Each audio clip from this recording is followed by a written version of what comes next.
Kapo sa pera pagbili ng antibiotics. Narito ang pinakamabisang antibiotics na makakatulong sa katawan mo kahit walang reseta. Minsan, ang kalikasan mismo ang nagbibigay ng mga solusyon para sa kalusugan natin.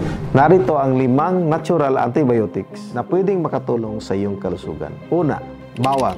Ang bawang ay kilala bilang nature's antibiotics. May taglay itong allicin na may antibacterial properties. Pangalawa, honey. Ito ang raw honey. May mga antimicrobial properties. Pwede gamitin sa sugat o bilang pagtanggal ng sore throat. Pangatlo, ginger. Malakas na anti-inflammatory at antibacterial ang luya. Madalas itong ginagamit laban sa infections at respiratory issues. Pang-apat, turmeric. May curcumin ang turmeric na may natural antibacterial at healing properties. Perfect ito sa pag-boost ng immune system. At lastly, apple cider vinegar. Ang ACV ay may acetic acid na pwedeng tumulong sa pagpatay ng harmful bacteria. Kahit natural ang mga ito, tandaan na hindi sila kapalit ng gamot kapag malala ang kondisyon. Magpakonsulta pa rin sa doktor kung kinakailangan. Ang kalikasan ay may sagot sa simpleng infection. Idagdag mo lang ang mga ito sa lifestyle mo para ma-maintain ang kalusugan. Simulan na ang paggamit ng mga natural na antibiotics na ito.